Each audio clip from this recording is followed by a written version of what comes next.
Bonjour et bienvenue à ce webinaire de la Société Santé en français. Mon nom est Adam Berada et je serai votre hôte aujourd'hui pour l'heure qui suit. La Société Santé en français est un regroupement national dynamique qui a pour objectif de promouvoir le développement de la santé en français pour les communautés francophones et acadiennes vivant en situation minoritaire au Canada.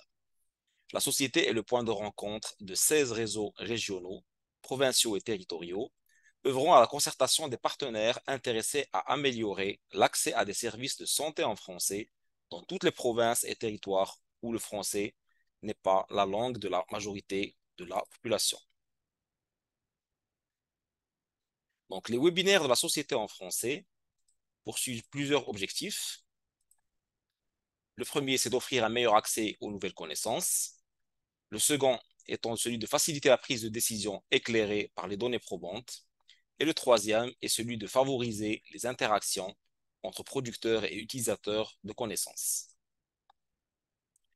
Avant d'aller plus loin, il me semble important de rappeler que la Société Santé en français reconnaît que ses bureaux à Ottawa sont situés sur le territoire traditionnel non cédé du peuple Anishinaabe-Algonquin, présent en ces lieux depuis des temps immémoriaux. La société honore les territoires traditionnels sur lesquels son personnel et ses partenaires vivent, travaillent et se divertissent. Sans plus tarder, nous allons passer pour rencontrer nos panélistes et présentatrices. Madame de Moissac est professeure, comme je l'ai dit, et titulaire à la Faculté des sciences de l'Université de Saint-Boniface au Manitoba. Et elle dirige aussi un programme de recherche portant sur la santé et l'accès aux services sociaux et de santé en français pour les francophones vivant en situation minoritaire, tant au Manitoba qu'ailleurs au Canada. Elle a d'ailleurs récemment obtenu un financement de la Société Santé en français pour la mise sur pied d'un programme de dépistage et d'aiguillage des étudiants postsecondaires à risque dans 3 établissements postsecondaires au Manitoba, en Saskatchewan et dans le nord de l'Ontario. Passons maintenant à Madame Chalifour. Madame Chalifour est une consultante avec 20 ans d'expérience en gestion qui se spécialise dans le développement communautaire, l'assurance qualité et les services en français. Avant de devenir consultante, elle a occupé des postes de direction dans le milieu de la santé et des services sociaux auprès des organismes suivants: les centres d'accueil Heritage à Toronto, le centre de santé communautaire de Hamilton, Niagara, et la société Alzheimer de Brent, Haldimand, Norfolk, Hamilton et Halton. Enfin, Madame Gabrielle Laurin est une fière franco-ontarienne et coordonnatrice de projet pour le réseau Franco-Santé du sud de l'Ontario. Elle est titulaire d'un certificat en intervention auprès des femmes de l'Université Laurentienne, ainsi qu'un diplôme en droit et sécurité du collège Fanshawe, et possède une expérience de travail dans les domaines du travail social, des soins respiratoires et de l'éducation laïque de langue française. Elle est active dans sa communauté et possède plus de 7 ans d'expérience en tant qu'agente de liaison communautaire au conseil scolaire Viamonde. Avant d'aller plus loin, un peu de logistique. Les participants sont sur sourdine, donc en mute automatiquement. Vous pourrez participer après les présentations de nos présentatrices avec la boîte questions-réponses et aussi la boîte de conversation chat. Et il y aura aussi des sondages interactifs qui vont être lancés. L'un sera lancé dans quelques secondes et le deuxième sera lancé à la fin de notre session.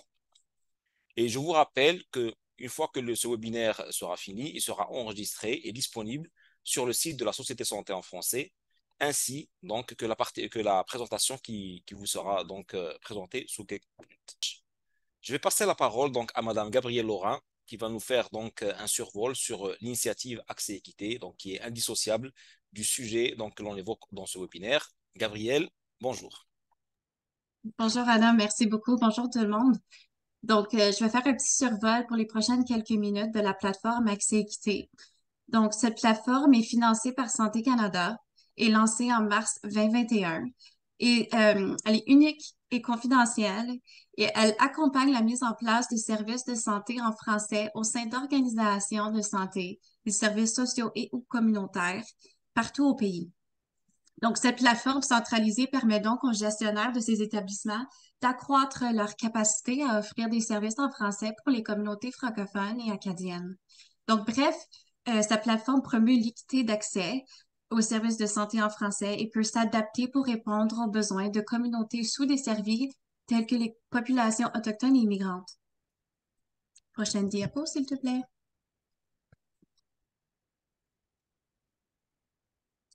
Donc, l'objectif de la plateforme est de guider les gestionnaires afin qu'ils puissent, de un, savoir par où commencer. Donc, il y a une auto-évaluation qui leur permet d'abord de se situer et de connaître les capacités actuelles de leur organisation. De deux, les outils sur comment le faire. Et trois, les soutenir dans la mise en œuvre et l'évaluation d'approches et d'outils éprouvés et adaptables à l'échelle nationale, pardon, en contribuant à améliorer l'offre de soins de qualité et sécuritaire en français.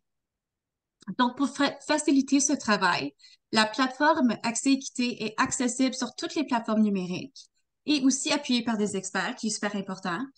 Elle s'adapte et s'intègre facilement à tout niveau d'avancement dans la mise en place de l'offre des services en français. Elle permet aux gestionnaires de suivre les formations à leur propre rythme et de se servir d'outils et de ressources qui répondent à leurs besoins. Cette plateforme est disponible à tout temps. Elle est gratuite et elle vous permet de naviguer du français à l'anglais aussi pour soutenir vos partenaires anglophones. Donc, comment accroître l'accès par l'entremise de cette plateforme? Donc, on a 4 piliers que vous voyez à l'écran. Donc, guider, regrouper, autonomiser et pérenniser. Donc, guider les planificateurs et gestionnaires d'établissements de soins de santé, services sociaux et ou communautaires dans les diverses étapes pour faire face aux obstacles linguistiques et mettre en œuvre des solutions éprouvées. Regrouper les outils validés et fondés sur des données probantes qui peuvent aider les organisations à comprendre la démarche à suivre pour établir une offre active de services en français. Autonomiser les utilisateurs en leur permettant d'évaluer les capacités actuelles à fournir des services en français et d'améliorer leurs prestations en suivant à leur propre rythme la démarche exemplaire proposée avec le soutien d'une équipe d'experts. Et finalement, pérenniser l'offre de services en français et utiliser les leçons apprises pour les appliquer et les adapter afin de répondre aux besoins des communautés sous-desservies. Donc, pour bénéficier de cette plateforme et de ses ressources, c'est super simple. Inscrivez-vous en un seul clic, accèséquité.ca que vous voyez à l'écran. Prochaine diapo, s'il te plaît. Merci. Donc, Accès Équité regroupe plusieurs ressources pour soutenir les gestionnaires d'organisation dans leur démarche. Donc, présentement, on y retrouve 7 ressources accréditées par le Collège canadien des leaders en santé. Donc, le premier étant les principes de base d'équité qui demeurent toujours le guide de A à Z pour la planification, la mise en œuvre et l'évaluation des services de santé en français. Elle intègre les critères de la norme, accès aux services de santé et services sociaux dans les langues officielles de l'Organisation des normes de santé, en santé, pardon, donc le HSO. Il y a le Café de Paris, les communautés de pratique, une démarche collaborative pour accroître l'offre de services en français, le guide sur les modèles logiques, la stratégie pour la main-d'œuvre bilingue de la santé 2.0, vitrine, formation interactive en ligne sur l'offre active des services de santé en français, et finalement, le guide sur les politiques pour soutenir l'offre de services en français, qui est la thématique d'aujourd'hui. Donc, pour conclure le survol sur la plateforme Accès Équité et preuve de constante évolution aussi, on a une super bonne nouvelle pour vous. Donc, une 8e et nouvelle ressource accréditée aussi par le Collège canadien des leaders en santé. Elle est maintenant disponible à la plateforme. Donc, cette ressource est intitulée Connaître le système de santé de l'Ontario et comprendre comment s'y retrouver. Donc, c'est une ressource qui est liée à la santé des personnes immigrantes et réfugiées au Canada. Donc, une super bonne nouvelle. Merci beaucoup. Merci beaucoup, Gabriel, et aussi pour l'annonce donc de cette nouvelle ressource qui, je suis sûr, donc on ravira plus du professionnel. Nous passons maintenant la parole à Madame Danielle de Moissac. Danielle, bonjour. Bonjour, ça fait plaisir d'être avec vous aujourd'hui. Alors, pourquoi un guide sur les politiques? Bien, essentiellement, on se rend compte qu'une offre active des services en français, pour qu'elle soit régulière et permanente, passe obligatoirement par la mise en place d'une politique linguistique et des procédures qui en découlent. Le développement de ces politiques et procédures représente donc une étape importante pour toute organisation qui veut améliorer l'accès à des services en français dans sa région.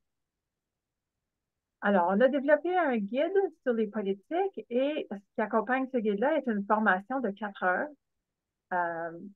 pour justement appuyer les organismes qui souhaiteraient développer une politique.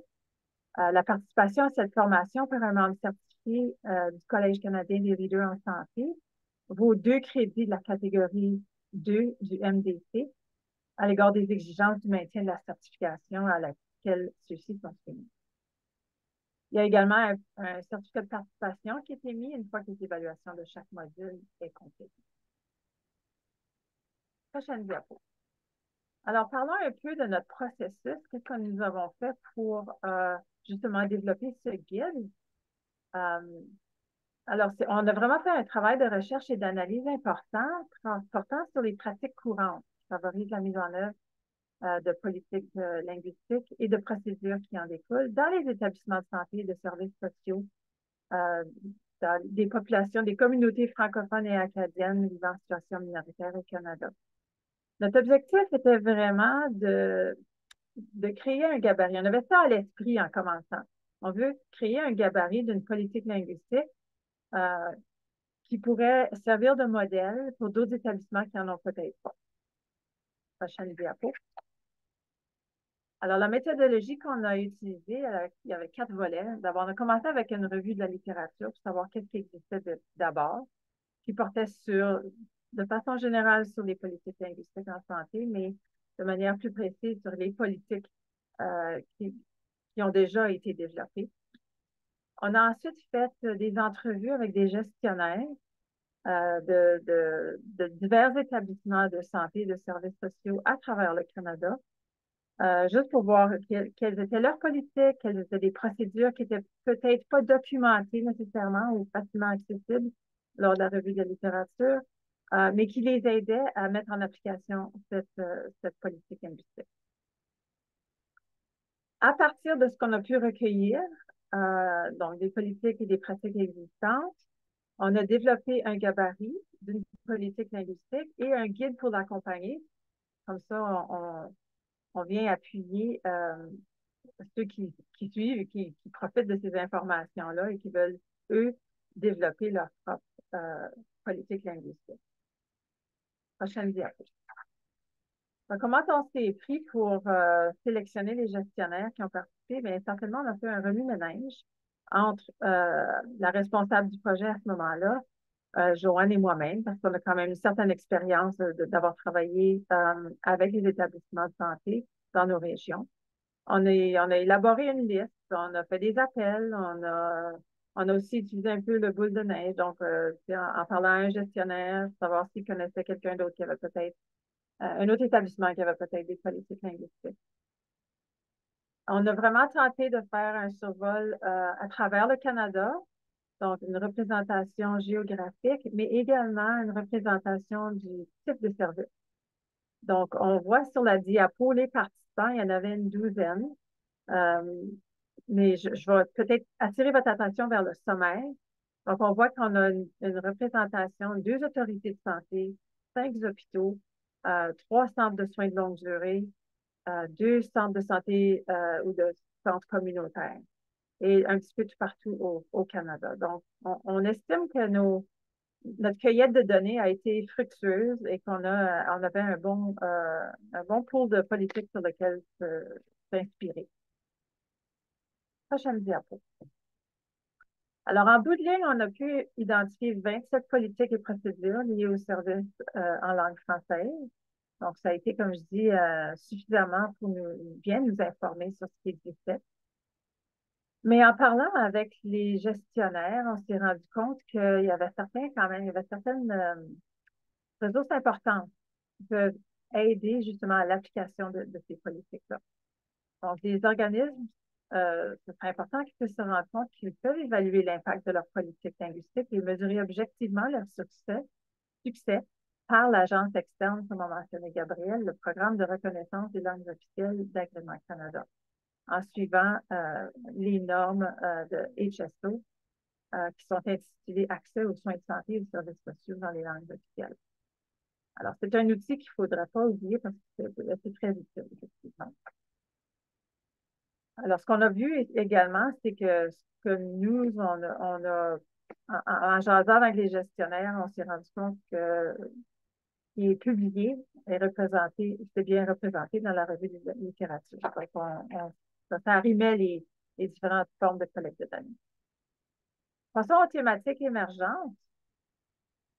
Prochaine diapo.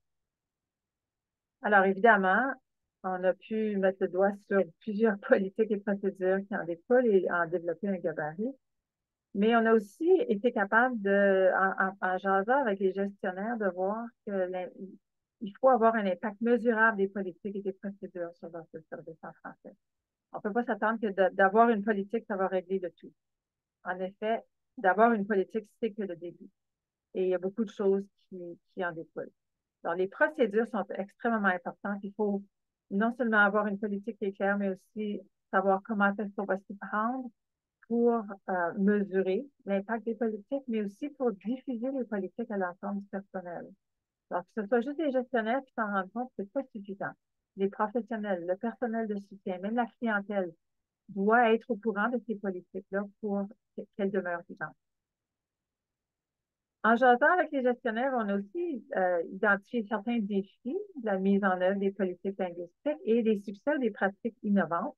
On ne les abordera pas aujourd'hui en question de temps, mais sachez que dans le guide, ces choses-là ont été, dans le rapport qui découle de notre étude, ces éléments-là sont bien identifiés et ça pourrait être intéressant pour vous d'y jeter un coup d'œil. Prochaine diapo. Donc, les éléments importants à inclure dans une politique, il y en a plusieurs, mais vous allez voir dans le guide que c'est tout bien indiqué. D'abord, le cadre législatif provincial dans lequel l'établissement se trouve. L'engagement de la gouvernance, est-ce que c'est une priorité pour la gouvernance de l'établissement? Ça devrait l'être. Le modèle d'offre active de services en français et la façon dont il est communiqué dans l'organisation, tant au personnel qu'à la clientèle. Et quatrièmement, la façon dont l'organisation planifie ses services en français. Est-ce qu'on a un plan de travail, un plan de suivi sur comment est-ce qu'on mesure exactement l'impact de cette politique sur l'offre de services en français? Prochaine diapo. La façon dont l'organisation consulte et communique avec la communauté francophone, c'est important, ça ne peut pas rester statique, il faut maintenir ces contacts-là. La gestion des plaintes, parce que souvent, quand les choses bougent, c'est parce qu'il y a eu des plaintes. Et donc, il faut savoir gérer les plaintes pertinentes au service en français, que ça soit communiqué aux bonnes personnes. La communication qui comprend également l'affichage, les communications internes et externes de l'établissement, la langue de service, les services d'interprétation, la traduction. Ce sont des choses de base quand on parle des services en langue française. Et finalement, le plan de ressources humaines. Donc, quelles sont les exigences en matière de compétences linguistiques pour les postes désignés bilingues, l'évaluation des capacités linguistiques, comment ça se prend, la dotation en personnel, la façon dont l'organisation identifie ses employés bilingues et garde cette information à jour. C'est toutes des choses à considérer quand on développe une politique linguistique. Prochaine diapo, qui nous amène aux recommandations. Donc, en prenant en compte la revue des littératures, les propos des participants et l'ensemble des politiques linguistiques, nous avons 4 recommandations. Donc, premièrement, de se doter d'une politique linguistique qui est bien structurée et dans un langage clair. C'est facile à comprendre. Deuxième recommandation, de soutenir la diffusion et la mise en œuvre d'une politique linguistique. Donc, il faut la faire connaître et il faut la faire vivre. Troisièmement, d'identifier un leader de la francophonie dans l'établissement, appuyé d'une équipe de champions. Donc, la question linguistique, ça ne repose pas sur les épaules d'une personne, mais bien sur une équipe. Et puis, il y a des personnes au sein des établissements qui ont ça naturellement et donc qui sont des champions naturels. Donc, il faut aller suivre là-dedans. Et finalement, de rendre visible l'engagement de l'établissement envers la francophonie afin qu'elle s'intègre dans le quotidien. Je te cède la parole, Joanne. Merci, Danielle. Donc, moi, je vais vous parler de l'utilisation du guide.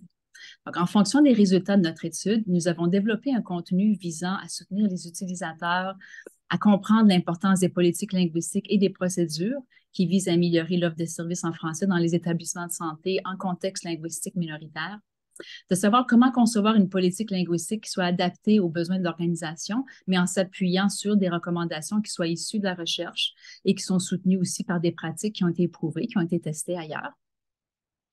De connaître les pratiques qui favorisent la mise en œuvre de politiques linguistiques et de procédures, mais aussi des défis potentiels, et d'évaluer les retombées des politiques et des procédures qui visent à améliorer l'accès aux services de santé de qualité et sécuritaire en français. Prochaine diapo. Donc, les modules de la formation, comme vous pouvez voir à l'écran, sont divisés en 4. Donc, on a 4 modules dans notre formation. Le premier vise à comprendre l'importance des politiques linguistiques et des procédures. Aussi, les objectifs d'apprentissage permettent de comprendre en quoi consiste une politique linguistique et d'identifier les principales composantes.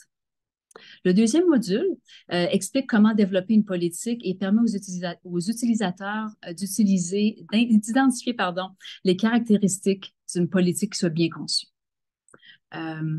Et aussi, toujours de pouvoir adapter la politique et les procédures à l'organisation en s'appuyant sur des ressources qui sont fournies. Le troisième module vise à expliquer comment mettre en œuvre la politique et les procédures. Et finalement, le dernier module décrit comment les évaluer et les actualiser. Dans le guide, vous trouverez des informations et une marche à suivre, ainsi qu'un gabarit et des exemples. Prochaine diapositive. Donc, l'objectif principal, comme Daniel l'a expliqué plus tôt, notre objectif était de créer un gabarit pour une politique linguistique et des procédures qui pourraient servir de modèle aux organisations qui en ont besoin. Donc, le gabarit a été créé en utilisant les résultats de notre étude auprès des fournisseurs de soins donc des personnes qui ont bien voulu partager avec nous les exemples de politiques et de procédures. Et aussi, les gabarits qu'on a développés sont disponibles en anglais et en français. Ce qui est important aussi de savoir, à la prochaine diapositive, s'il te plaît, Adam, qu'il y a des réseaux, qu'il y a des réseaux partout au Canada, donc il y a un accompagnement qui est disponible. Si vous ne connaissez pas déjà votre réseau de santé en français de votre province ou territoire, je vous invite fortement à communiquer avec eux. Vous allez trouver donc des experts qui peuvent vous accompagner, qui peuvent vous mettre en lien avec les ressources dont vous avez besoin et aussi vous aider à prioriser vos actions en fonction de vos priorités locales. Et finalement, bien, on n'aurait pas pu faire compléter ce travail-là sans le soutien, la collaboration de toutes les organisations dont Daniel vous a parlé plus tôt, donc des fournisseurs de services en français, donc qui offrent des services en français. Et donc, c'est important pour nous de trouver des fournisseurs partout à travers le pays dans les différents domaines. Donc, on a la liste ici, encore une fois, sur la diapositive, et je crois qu'on a peut-être des représentants en ligne aujourd'hui. Donc, encore une fois, un chaleureux merci à chacun et chacune d'entre vous là, pour votre soutien à notre étude. Merci. Merci beaucoup, Joanne. Merci beaucoup, Daniel. Merci beaucoup, votre présentatrice. Maintenant, la parole est à l'assistance. Donc, comment participer? Je vous rappelle, donc, par la petite boîte Q&A, donc questions donc, et réponses, ou bien dans la boîte de chat. Et si vous voulez plus parler oralement, vous n'avez qu'à nous le faire savoir et on ouvrira votre micro pour vous donner la parole. Nous avons déjà quelques commentaires. Madame Hélène Archambault, excellente présentation. Merci beaucoup. Nous apprécions beaucoup donc le compliment. Alors, en attendant que ça se mette nous avons peut-être une petite question. Madame Coralie Langevin donc, pose la question suivante. Le Yukon ne possède pas actuellement de régie de la santé. Les services de santé sont gérés par le gouvernement. Est-ce qu'accès équité peut s'appliquer à ce contexte particulier? Donc, merci Coralie. Super bonne question. Je vais le prendre en note, puis je vais vous revenir par courriel. C'est beau? Ou bien, Joanne, si tu as de quoi ajouter aussi, sans toi. Veux-tu que je répète la question, Joanne? Oui, s'il vous Voilà, plaît. très bien. Alors, donc le Yukon ne possède pas actuellement de régie de la santé. Les services de santé sont gérés par le gouvernement. Est-ce qu'accès équité peut s'appliquer à ce contexte? Ben oui, absolument, parce que vraiment, Accès Équité, c'est un outil pour mettre en œuvre les services en français pour n'importe quelle organisation. C'est une marche à suivre avec des outils. Donc, absolument que ça peut être utilisé dans ce contexte-là, là, même sans avoir un contexte juridique. Merci beaucoup, Joanne. Alors, si vous n'avez rien à ajouter à cette question-là, nous passons à la suivante de Monsieur Pierre Rouanet, donc, qui est directeur du réseau santé en français de Nouvelle-Écosse. Bonjour Pierre. Et sa question est la suivante. Les politiques que vous avez examinées sont-elles accessibles pour celles et ceux qui voudraient prendre connaissance, enfin, qui voudront prendre connaissance, pardon. Oui, absolument. C'est disponible sur Accès Équité en ce moment dans les ressources. Donc, la formation, comme Daniel le disait, pour suivre la formation au complet, c'est 4 heures, mais les ressources sont disponibles facilement, même sans suivre la formation, on peut y avoir accès facilement. Merci beaucoup, Joanne. En attendant donc de nouvelles questions, moi j'en ai une pour vous, mesdames. Eh bien, on voit bien que le travail sur ce guide a été quand même un travail colossal et de longue haleine. Ma question c'est combien de temps cela vous a-t-il pris pour réunir toutes les données nécessaires à l'élaboration de ce guide? Daniel, est-ce que tu veux répondre? Ben, je peux commencer. Il faut dire que le travail a été divisé. Donc, on avait un assistant de recherche qui a fait la revue de la littérature dans un premier temps. Et ensuite de ça, ben, il y a eu des rencontres en Joanne, moi-même et la représentante, la responsable du projet. Euh, je dirais qu'on a eu des contacts assez fréquents quand même. Le projet avançait bien. On s'établissait une liste de gestionnaires qui seraient potentiellement intéressés. On se donnait le temps de faire des entrevues. Je dirais, ça s'est fait au cours d'une année. Euh, mais on avait des rencontres, comme je dis, on avait des rencontres fréquentes, et puis on se tenait au courant de ce qu'on était rendu. Et puis, ça a été un vraiment beau projet. Joanne, je ne sais pas si tu as quelque chose à ajouter. Non, je pense que c'est complet. Nous avons aussi un commentaire donc, de Madame José Benoît, donc, de l'Université d'Ottawa, qui dit qui remercie donc déjà notre notatrice et qui dit que c'est certainement une ressource qui sera utile aux organisations. D'accord. Je peux ajouter quelque chose Bien sûr, Daniel. qui me vient à l'esprit. Alors, on a l'impression, alors on a quand même retrouvé 12 établissements qui avaient des politiques, mais c'est pas tout le monde qui se sentait nécessairement confiant de sa politique, si je peux mettre ça comme ça. Tu sais, c'est quelque chose que j'ai eu l'impression, et peut-être que je me trompe, mais certains gestionnaires n'ont pas nécessairement de formation sur comment on établit une politique et comment on l'écrit, comment on la rédige. Alors, vraiment, les participants, les gestionnaires à qui on a parlé étaient intéressés aussi à voir le guide et d'être mieux informés sur les politiques existantes, comment améliorer leurs politiques. Parce qu'il y en a beaucoup aussi qui étaient en révision politique à ce moment-là. Et puis, je pense que s'il faut se rendre compte que même si c'est votre première politique que vous mettez sur papier, tout le monde commence en quelque part. Puis là, le guide peut vraiment vous aider avec ça. Merci beaucoup, Daniel. Nous avons un autre commentaire donc, de Madame Florette Giasson, j'espère que je prononce bien votre nom, qui dit qu'elle est d'accord avec Madame José Benoît et que cette ressource donc, l'aidera à développer la politique linguistique pour un organisme donc, à Winnipeg. Merci beaucoup pour ce commentaire, Florette. Et je voudrais vous poser une autre question, mesdames. Donc, on a vu qu'effectivement, le travail a été long pour élaborer ce guide. Quelles ont été, on va dire, les principales difficultés que vous avez rencontrées justement avant que ce guide ne voie le jour?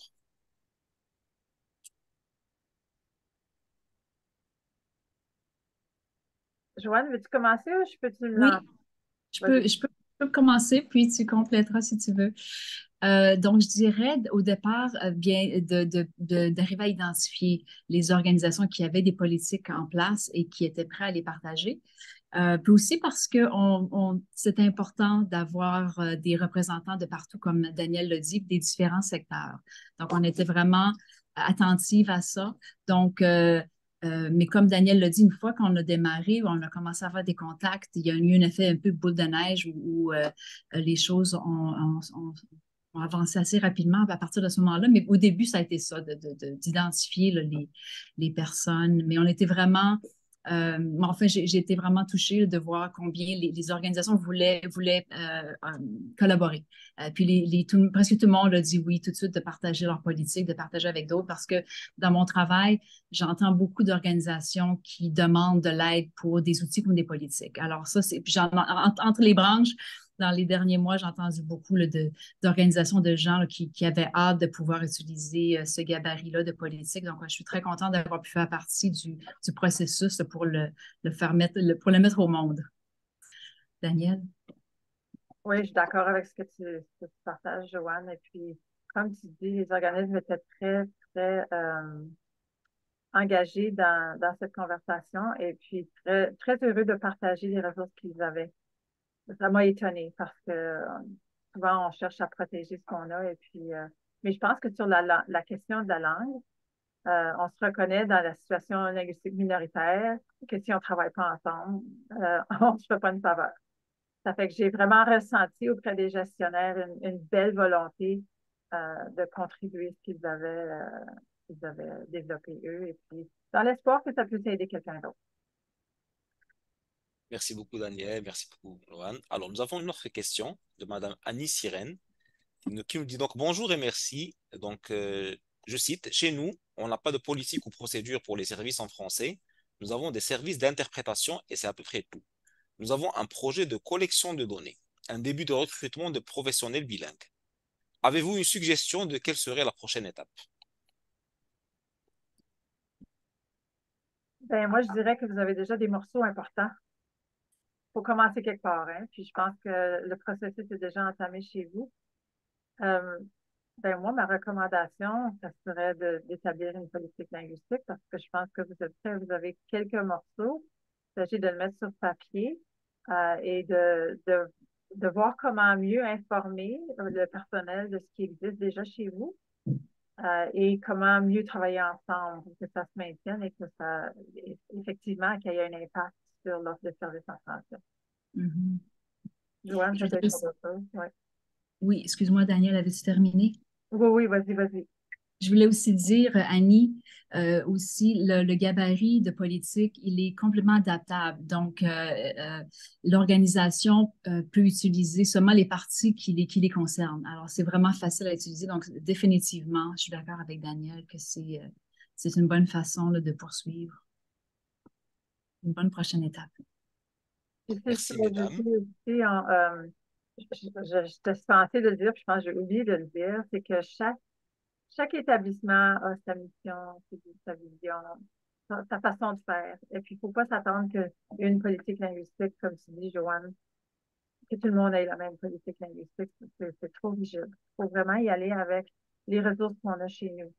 Donc, prenez ça en considération. Et puis, il faut qu'elle soit réaliste, la politique. Il ne faut pas que ce soit un rêve. C'est certain qu'on espère atteindre un certain niveau, mais restons réalistes avec les ressources que nous avons. Si je peux me permettre d'ajouter aussi Bien à la sûr, question, Gabriel. Dani, c'est plutôt sur la composante de début de recrutement de personnel bilingue. Aussi, n'oubliez pas qu'on a une ressource de la stratégie pour la main-d'œuvre bilingue. Donc, l'attraction à la rétention de ces gens-là fait qu'il y a aussi une autre ressource qui pourrait s'aligner aussi avec la politique linguistique là-dedans, là. Merci beaucoup, Gabriel. Merci, mesdames, pour ces détails. Alors, nous avons une autre question. Donc là, de M. Baba Diop. Quelle stratégie comptez-vous développer pour aider les gestionnaires à véritablement s'approprier ce guide?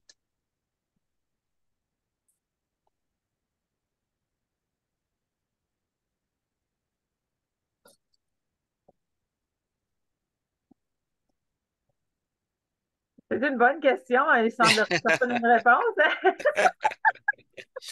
On a- des fois, on n'a pas toujours de prime abord donc la réponse aux questions, mais nous pouvons aussi donc réfléchir à la réponse et envoyer la réponse par courriel à M. Diop, si ça vous convient. Je note la question. Merci beaucoup. Madame Élise Arsenault, donc directrice du réseau santé de l'île du Prince-Édouard, qui vous dit merci de la présentation. Merci Élise, c'est apprécié. Et une autre question de, alors je suis désolé si j'écorche le nom, de Cher Gay. Bonjour à tous. Grand merci pour cette initiative et excellente présentation. j'ai prise malheureusement en cours et je me demandais quelle est l'approche du guide pour l'aspect éducation, apprentissage de la langue française.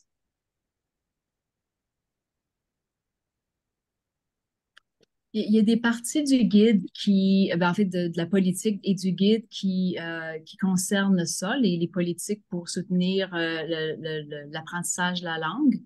Donc, je ne sais pas si ça aide à répondre un petit peu à la question. Quand on touche à cet aspect-là, c'est un des aspects qui fait partie là, d'une politique linguistique.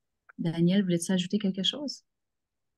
Oui, on n'a pas, je pense que dans notre guide, on n'a pas abordé des sujets aussi précis. On fait mention de l'importance de la formation, de l'éducation, de la formation continue, par exemple.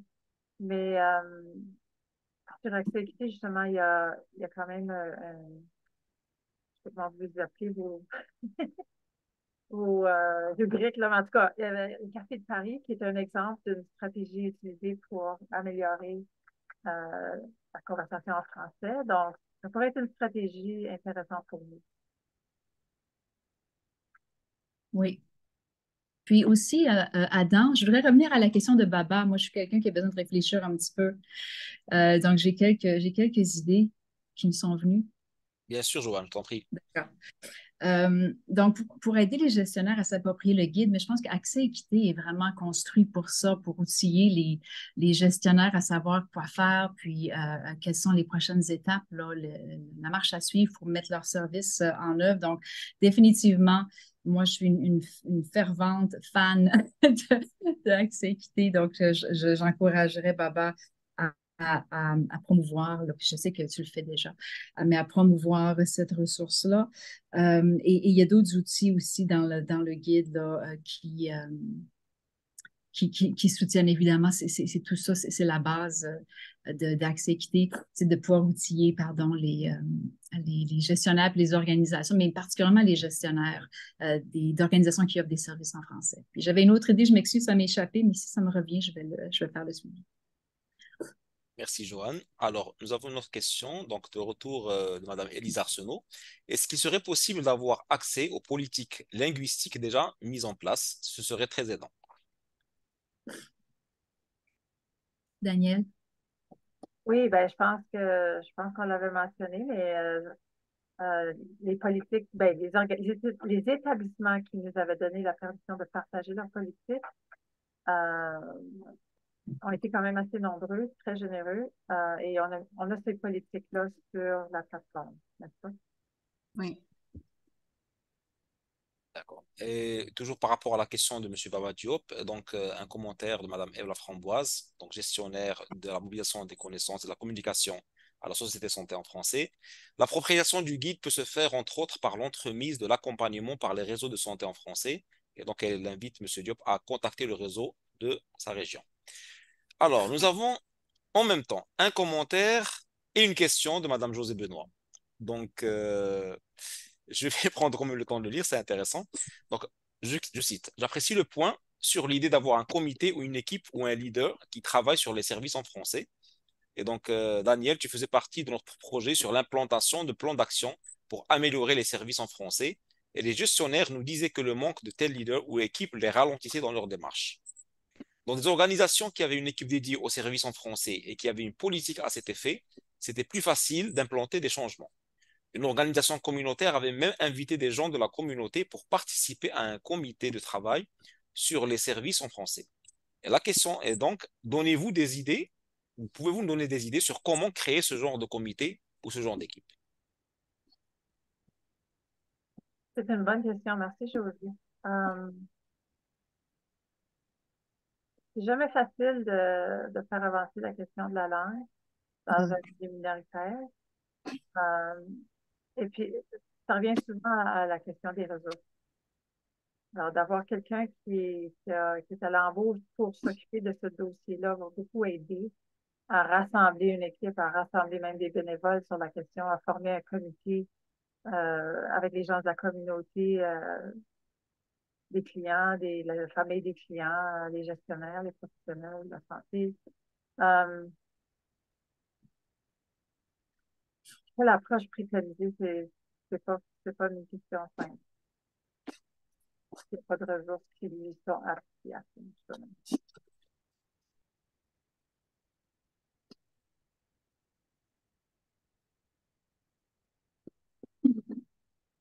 Joanne, avais-tu quelque chose à ajouter peut-être? Je m'excuse, comme je suis sur mon téléphone, c'est un petit peu plus difficile de manœuvrer les différentes fenêtres. Là, je suis en train de lire le commentaire.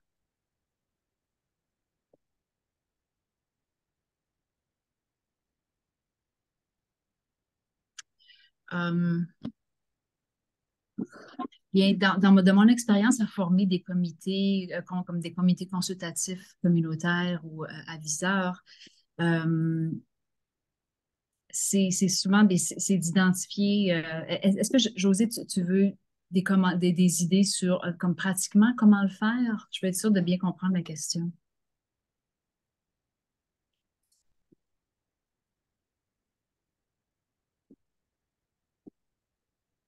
Par exemple, dans Accès Équité, dans la formation. Pardon. Est-ce qu'on a la réponse de José? Oui, ben on a enlevé mon mute. Je pense que je peux parler. Est-ce que vous m'entendez? Oui. OK. Donc, ouais, c'était vraiment plus, je voulais dire au niveau des idées sur comment qu'une organisation peut peut-être rassembler des leaders sur la question, soit dans les ressources humaines qu'ils ont déjà, des gens de la communauté, parce que je sais que c'était des questions qui revenaient souvent dans les organisations de certains de nos projets.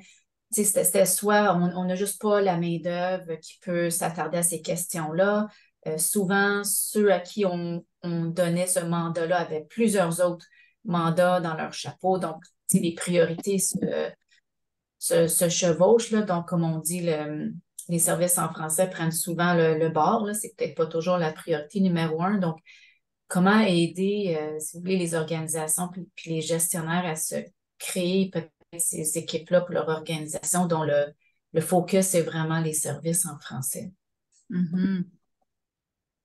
Et je sais que dans certaines régions, il y a des rassemblements ou des groupes de francophones, comme des groupes d'intervenants francophones qui se rencontrent ou des communautés de pratique, par exemple. Ça peut être soit développé en collaboration avec c'est des organisations comme la vôtre, par exemple, des organisations des entités ou des organisations de services en français, ou encore avec le soutien du réseau local pour former ce genre de groupe-là, ou encore au sein des organisations. Comme je disais, dans Accès Équité, là, ils donnent des recommandations sur les groupes, les différents types d'organisations qui devraient faire partie d'un comité aviseur ou dans le cadre de l'engagement communautaire. Ça peut être aidant aussi de regarder, d'identifier des acteurs dans différents domaines en éducation, au niveau politique, au niveau des services de santé, au niveau de la communauté, puis d'emmener ces gens-là. Mais je comprends que, je veux dire, ça prend généralement un organisateur ou une organisation qui gère, qui coordonne. Je sais qu'en Ontario, parce que c'est là où je vis, il y avait plusieurs communautés de pratique qui avaient été formées. Et puis, il y avait des gens, des leaders communautaires qui s'étaient comme portés volontaires pour co-présider ou présider. Puis, c'était vraiment comme des groupes, là, souvent des organisations, là, des organisations qui étaient financées par le ministère pour offrir des services, incluant des services en français. Donc, c'est souvent des représentants de ces organismes-là et des bénévoles qui font partie de ces tables-là.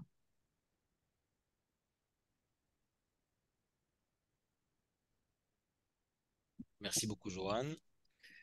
Alors, est-ce que nous avons d'autres questions? Donc, nous arrivons presque au terme de la séance d'aujourd'hui. Je voudrais, s'il vous plaît, qu'on lance le deuxième sondage. Merci, formule de satisfaction. Si vous prendra le temps de le remplir, ce serait vraiment très aidant pour nous.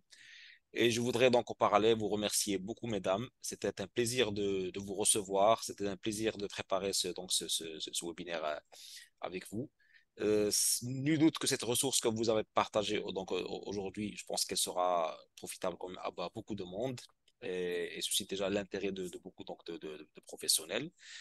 Et j'espère qu'on va bientôt se revoir pour une autre séance sur un autre sujet tout aussi passionnant. Et j'en profite aussi pour annoncer que la version anglaise de ce webinaire donc, se déroulera le 18 octobre. Donc, vous pouvez d'ores et déjà vous inscrire. Et la présentation qui a été présentée aujourd'hui sera disponible sur le site de la Société Santé en français à partir de la semaine prochaine, accompagnée donc de l'enregistrement de ce webinaire. Merci à toutes, merci à tous donc, de votre présence. C'était encore un plaisir et j'espère qu'on vous reverra donc très bientôt sur un autre webinaire de la Société Santé en français.